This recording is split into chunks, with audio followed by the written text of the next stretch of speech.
요즘 이 과학의 발전을 보면은 참 눈부시고 탄성이 저절로 나옵니다. 2016년에는요, 인공지능 바둑 프로그램인 알파고가 우리나라 최고의 바둑 기사와 대국을 두어서 이긴 적이 있습니다. 요 근래 들어서는 인공지능 챗봇이라 그러죠. 대화를 합니다. 챗 GPT라 그러는데 인공지능 채팅 서비스입니다. 우리 성도님들이 문자라든지 카톡을 서로 주고받으시는 것처럼 마치 채팅을 하듯이 이 컴퓨터에 질문을 하게 되면 이 인공지능이 그동안 누적되어 온 그 안에 가지고 있는 저장되어 있는 빅데이터를 분석해서 마치 사람과 대화하듯이 가장 적절하고 적합한 답을 주는 그러한 인공지능이 지금 우리 앞에 있습니다. 여러분, 이렇게 과학이 엄청난 속도로 발달하고 인간의 모든 삶의 영역에 큰 영향을 미치고 있습니다. 생명의 영역까지 그 확장 범위를 넓히고 있죠. 그렇다면 여러분, 그러한 과학이, 그러한 의학이 그렇게 발전하고 정말 사람으로 하여금 탄성을 자아내고 있는데 신의 존재, 하나님이 계신 것을 증명할 수 있을까요? 없을까요? 하나님의 존재를 이 과학이, 이 의학이요, 증명할 수 있겠습니까? 아무리 발전하고 아무리 인공지능이 뭐 아주 정확한 데이터를 통해서 우리에게 꼭 맞는 답을 준다 할지라도 신의 영역은 침범할 수 없습니다. 어떻게 과학으로요, 수학으로 하나님의 존재를 증명할 수 있겠습니까? 만약에 과학으로, 수학으로, 우리의 머리로 증명될 수 있다면 그것은 하나님이 아닙니다. 신이 아니죠. 어떤 사람들이 이렇게 말합니다. 그러면 증명할 수 없으니까, 볼 수 없으니까, 내가 만질 수 없으니까 나 믿지 않겠습니다. 그렇게 말하기도 합니다. 정근무 박사님은 우리 교단의 장로님이시고 과학기술처 장관을 역임한 과학자이기도 합니다. 이 정 장로님이 지은 나는 위대한 과학자보다 신실한 크리스천이 되고 싶다. 참 제목부터가 은혜가 됩니다. 나는 세상에서 인정받는 위대한 과학자보다 하나님 앞에 신실한 크리스천이 되고 싶다라고 하는 책을 보면 하나님의 존재를 의심하고 하나님의 존재를 증명하려고 하는 사람들에게 이렇게 말하고 있습니다. 나는 하나님을 믿습니다. 내 삶을 통해 끊임없이 사랑을 베푸셨던 하나님, 세미한 음성으로 그때그때마다 위로해 주셨고 내가 앞으로 어떻게 나아가야 되는지 앞길이 캄캄했을 때 나아갈 길을 인도해 주셨던 하나님을 믿습니다. 지나온 삶을 반추해 보면 더욱 그것을 깨달을 수 있습니다. 성도 여러분, 보이지 않는 손, 그러나 분명히 느껴지는 손길, 누구의 손일까요? 하나님의 손입니다. 보이지 않지만 분명히 느껴지는 손길, 바로 그것이 하나님의 손길이지요. 하나님은 그 권능의 손으로 지금도, 아니 앞으로도요, 세계 역사와 우리 민족, 더 나아가서 성도 한 분 한 분의 개인의 삶을 조용히 섭리하실 것입니다. 섭리에 오신 것처럼 지금도 함께 하시고 앞으로도 이끌어 주실 줄로 믿습니다. 우리가요, 굳이 저 넓은 우주를 우리가 언급하지 않더라도, 지구를 언급하지 않더라도요, 내 인생, 내가 걸어온 발걸음을 우리가 한번 되돌아보면 하나님께서 개입하시고 인도하신 기적 자체가 우리의 발걸음입니다. 그럼 다른 거 쳐다보지 마세요. 우주가 참 아름답고 밤하늘의 별, 사실이지만 멀리서 찾는 것이 아니라 지나온 내 인생의 발걸음, 우리의 교회, 우리 가정을 한번 되돌아본다면 하나님이 개입하시고 하나님이 인도하신 기적이었구나 고백할 수 있습니다.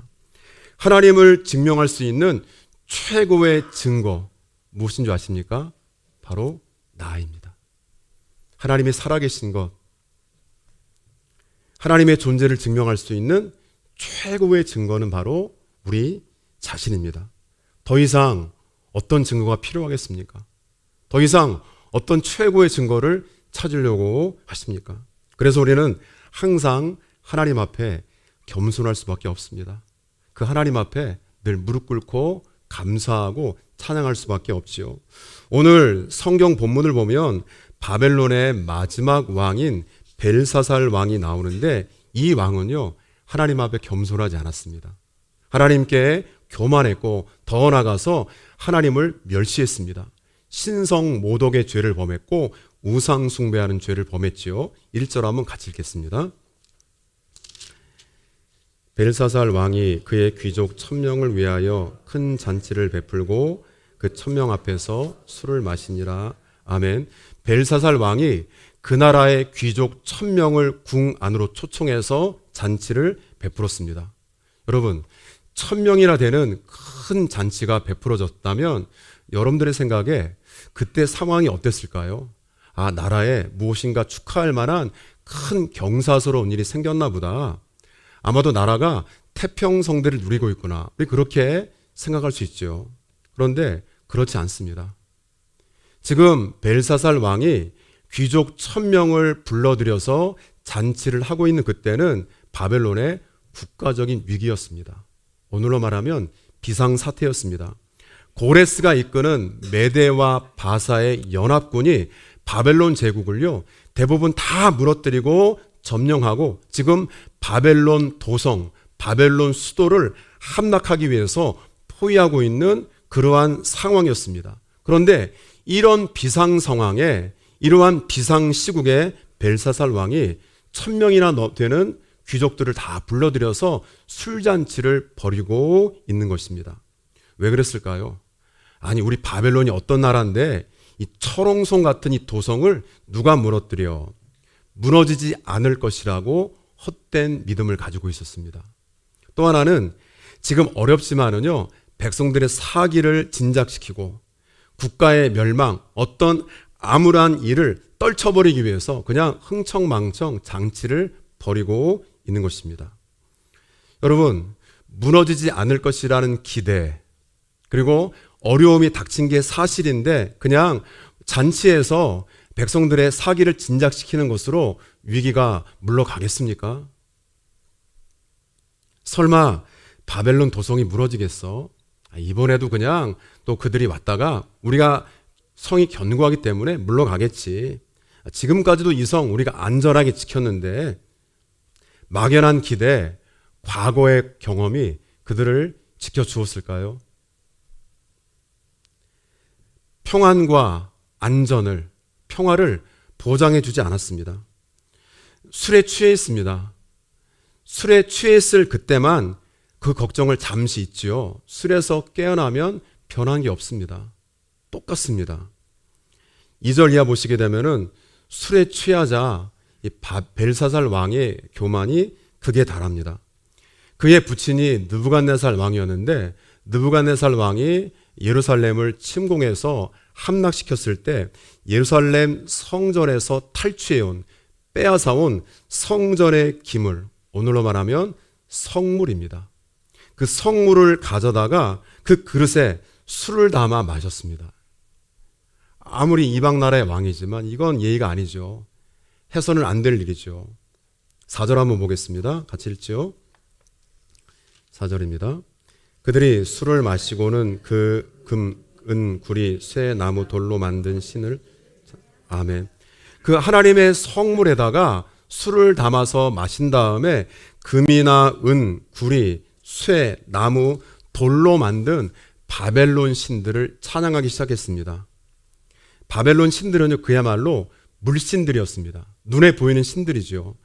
금과 은 같은 부유를, 금과 은 같은 부유함을 원했기 때문에, 구리와 쇠 같은 흔들리지 않고 단단한 어떤 진보와 번영을 원했기 때문에요.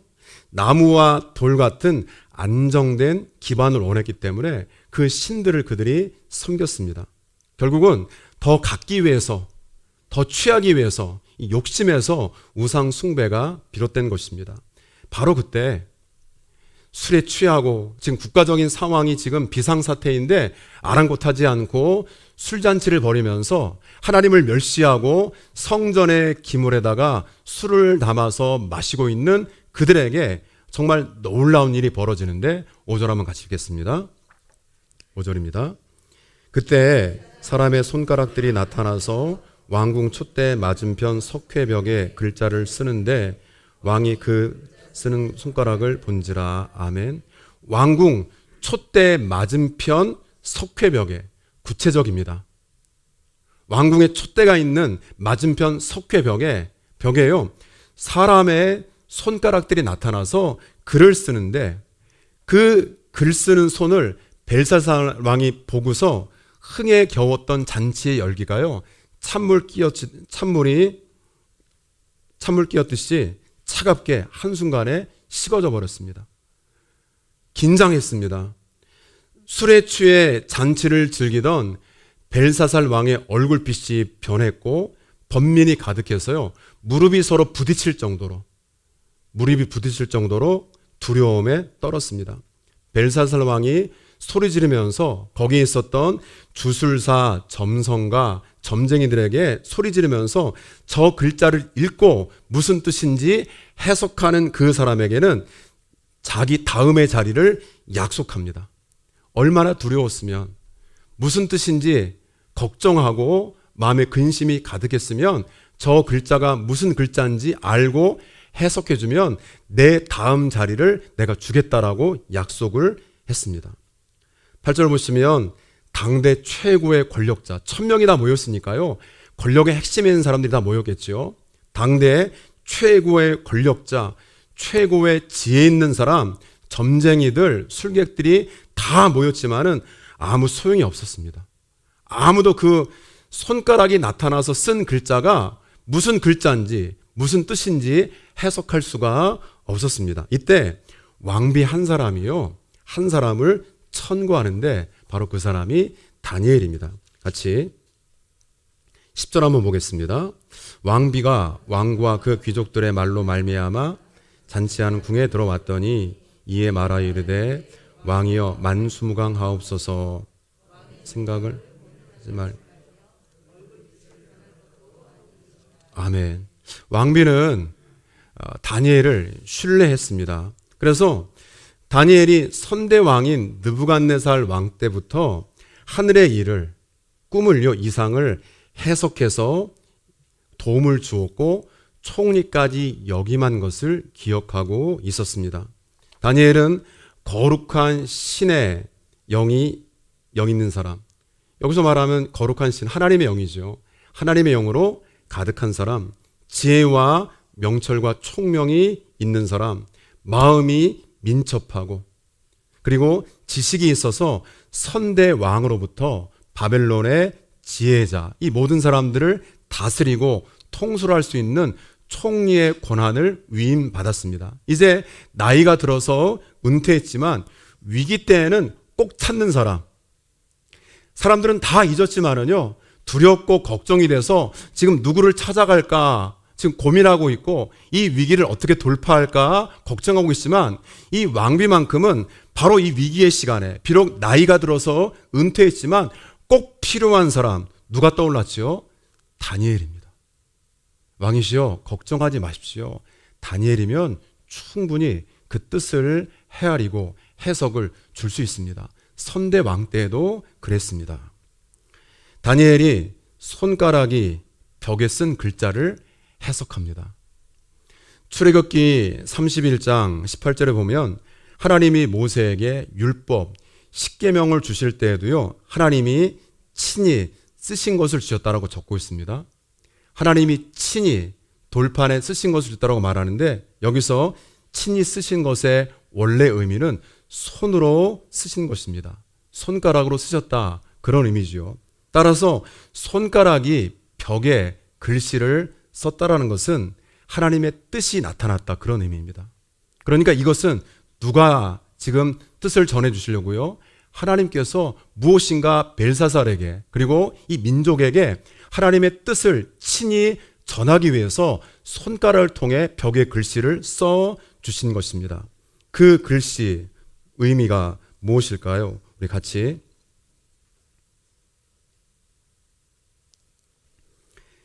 17절 한번 읽겠습니다. 다니엘이 왕에게 대답하여 이르되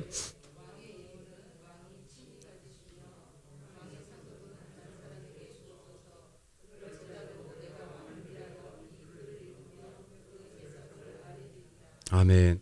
왕이 선물을 주고 자리를 약속하지만 그거를 원치 않습니다.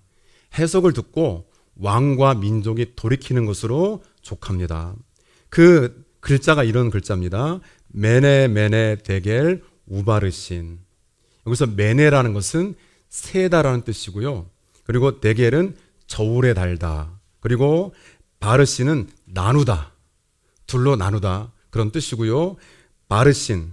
이 바르신이 바사, 페르시아 발음이랑 비슷하기 때문에 메대와 바사에 의해서 바벨론이 나누어진다. 그런 뜻이 있습니다. 종합하게 되면 하나님이 벨사살 왕을요, 저울에 달아 보셨는데, 평가하셨는데, 부족한 것으로 평가하셨기 때문에, 부족한 것으로 평가하셔서 그의 나라를 끝내시고 새로운 왕에게 이 나라를 넘기시겠다라고 하는 뜻이 이 글자 속에 담겨 있습니다. 메네메네 데겔 우바르신, 그러한 뜻입니다. 하나님은 벽에 글자를 통해서 개입하셨습니다. 여러분, 하나님께서 천둥과 번개로 지금 1000명이 지금 술에 지금 빠져 있는데 그 자리에 천둥과 번개로 나타나신 것이 아니라 말씀을 통해서 구체적으로 지금 나타나셨습니다. 열왕기상 19장 11절 이하를 보면 하나님께서 호렙산에서 엘리야에게 나타나십니다. 크고 강한 바람이 지나갑니다. 지진이 지나가고 불이 지나가지만 하나님 말씀하지 않습니다. 크고 강한 바람과 지진과 불이 다 지나간 다음에 하나님께서 세미한 음성으로 말씀하셨습니다. 그런 것처럼 지금 이 사람들에게 하나님께서 글자를 통해서, 다시 말하면 말씀을 통해서 그들에게 뜻을 전하신 것입니다. 왜냐하면 하나님의 말씀이 가장 강력한 도구이기 때문에 그렇습니다. 여러분, 왜 말씀하셨을까요? 도대체 무엇이라고 말씀하신 것입니까? 뜻이 그렇기 때문에 하나님께로 돌이키라는 것입니다. 그리고 세상에서 가장 위대하고 높은 통치자는 너 벨사살이 아니라 나 하나님이야. 하나님이 온 세상을 주관하심을 지금 이 벨사살에게 알려주고 있습니다. 다니엘 4장, 5장 앞장에 보면은요, 그의 선왕이었던 느부갓네살이 자신의 업적을 바라보고 한껏 영토가 넓어지고 나라가 부강해진 것 자기 힘과 능력이라고 자랑하고 도취하다가 도취의 영광에 빠져 있다가 교만에 빠져서 다니엘이 꿈을 해석한 것처럼 7년 동안 들에서 들짐승처럼 풀을 뜯어 먹으면서 살게 됩니다. 7년 후에 그가 다시 회복되죠. 이 꿈을 해석해 준 것도 다니엘이었습니다. 다니엘 4장 26절에 보면 하나님이 다스리는 줄을 왕이 깨달은 후에야 왕의 나라가 견고하리이다. 왕이시여, 이 나라 하나님이 다스리십니다. 우리 교회, 우리의 가정 하나님이 다스리십니다. 하나님이 다스리는 줄을 우리가 비로소 깨달은 다음에야 왕의 나라가 견고하게 설 것입니다. 그래서 7년 동안은요, 정말 왕에서 쫓겨나서 저 들에서 들짐승처럼 풀을 뜯어먹으면서 산 후에 7년의 기간이 찬 다음에 다시 복귀하게 되었습니다. 그렇게 7년의 시간이 지난 다음에 느부갓네살이 고백하는 게 다니엘 4장 37절입니다. 그러므로 지금 나 느부갓네살은 하늘의 왕을 찬양하며, 누구를 찬양합니까? 7년의 고난을 다 겪은 다음에 하늘의 왕 하나님을 찬양하며 칭송하며 경배하노니 그의 일이 다 진실하고 그의 행하심이 의로우시며 교만하게 행하는 자를 그가 능히 낮추심이라. 하나님이 나를 낮추셨다라고 이방의 왕이 고백하고 있습니다. 여러분, 느부갓네살의 경험은요, 느부갓네살 개인의 경험이 아닙니다. 모든 인간을 향한, 나라를 향한 하나님의 뜻이겠지요. 그렇다면 벨사살은 왕이 되었을 때 그의 선대 왕으로부터 이 이야기를 듣지 않았을까요? 아들아, 벨사살아, 네가 크고 강한 나라 바벨론의 왕이 되지만 내가 고난을 겪었던 것 알지 않느냐? 이 나라의 주인은 하나님이시오. 다니엘이 내게 알려준 것처럼, 내가 경험한 것처럼 하나님이 온 세상의 통치자야. 우리 영토가 아무리 넓더라도, 이 바벨론 도성이 아무리 강력한 철옹성이더라도 하나님이 다스리지 아니하시면 무너질 수밖에 없어. 하나님 붙잡고 살아야 돼. 예수 잘 믿어야 돼. 말했겠죠. 7년 동안 그런 고난을 겪었기 때문에. 그런데 벨사살이 그 말을 잘 들었습니까? 5장 1절 보시면 그 말을 잘 귀담아 들었다면 국가적인 위기 가운데 누구를 찾았을까요? 1000명을 불러들여서 술잔치 하는 게 아니라 다니엘을 찾아서 어떻게 하면 좋겠습니까? 조언을 구하고 같이 기도합시다 라고 말하지 않았을까요? 국가적인 위기 가운데 하나님을 찾지 않고 술판을 버리고 교만해서 하나님을 잊어버리고 하나님을 알고도, 그렇게 아버지 때 역사하신 하나님을 알고도 예배하지 않았습니다. 하물며 예루살렘 성전에서 빼앗아온 성전 기물, 성물에다가 술을 따라 마시는, 정말 이 하나님을 기만하는, 하나님을 멸시하는 그 죄를 범했지요. 느부갓네살은 7년의 징계 후에 왕의 자리가 회복되었지만 벨사살의 경우는요, 기회가 주어지지 않습니다. 우리 같이 5장 마지막 절인데 30절과 31절 같이 읽겠습니다. 그날 밤에 갈대아 왕 벨사살이 죽임을 당하였고 메대 사람 다리오가 나라를 얻었는데 그때 다리오는 아멘. 기회가 주어지지 않습니다. 은혜의 시간이 지나갔습니다. 무슨 차이일까요? 우리의 모든 것이 하나님의 손에 달려있음을 믿습니다. 그런데 벨사살은요, 자기가 주인인 것처럼, 자기가 최고의 통치자인 줄 착각했지요. 그리고 내 소견대로 막연한 기대, 이번에 설마 무너지겠어? 우리나라가 어떤 나라인데? 하나님이 말씀으로 개입하셨을 때 그냥요, 얼굴 낱맛 변하고 그냥 떨면서 무릎만 부딪힐 정도로 두려움에 떠는 것으로 끝나지 않고, 그 말씀을 듣고 만약에 벨사살이 돌이켰다면요, 혹시라도 그 나라가 마치 요나가 니느웨에 가서 복음을 증거했을 때 왕으로부터 모든 백성들이 하나님 잿더미 위에 앉아서 회개한 것처럼 돌이켰다면 혹시라도 그 역사가 어떻게 되었을까요? 저도 그렇고 우리 모든 성도님들이 말씀 묵상을 하거나 성경 공부할 때 이제 관찰도 하고 또 저도 해석도 하고요. 또 하나 중요한 게 적용을 하는데, 우리가 보통 적용할 때요, 개인적이고 또 그 적용이 실제적이고 실천 가능한 적용을 하라고 책에서도 또 그렇게 우리가 배우기도 합니다. 그런데 우리가 여기서 먼저 기억할 것은요, 성경책은 한 개인에게 주신 것이 아닙니다. 구약은 이스라엘 공동체 가운데, 신약은요, 신약 교회들에게 주신 것입니다. 십계명도 여러분 단순하게 개인의 윤리 지침이 아니라 이스라엘 백성들이 하나님을 사랑하고 이웃을 사랑하는 공동체가 되도록, 그리고 그들의 삶 가운데 하나님의 통치가 임하도록 하나님께서 지침으로 주신 것이 십계명입니다. 개인의 어떤 말씀이 아니라 하나님을 사랑하고 이웃을 사랑하는 공동체가 되고, 그러한 삶을 통해서 이 땅 가운데 하나님의 통치와 하나님의 다스리심이 임하도록 하기 위해서 그 방편과 가르침으로 주신 것이죠. 마태, 마가, 누가, 요한복음도 각각의 대상들이 있고요. 로마서는 로마 교회, 골로새서는 골로새 교회, 고린도 전후서는 고린도 교회, 디모데 전후서는요, 디모데 개인에게 주었지만 그 말씀을 받은 디모데가 교회를 잘 돌보고 양육하라고 주신 것입니다. 그렇기 때문에 여러분, 우리가 꼭 기억하실 것은 개인의 적용과 응답을 뛰어넘어서 공동체의 적용을 배우셔야 됩니다. 이 공동체 가운데 유익이 되도록 주신 말씀이기 때문에 그렇지요. 느부갓네살 그리고 벨사살 개인에게 주신 것이 아니라 왕에게 주신 것은 그 나라를 돌이키게 하시고 그 나라에 하나님의 뜻이 이루어지기를 하나님이 기대하시는 마음으로 주신 것입니다.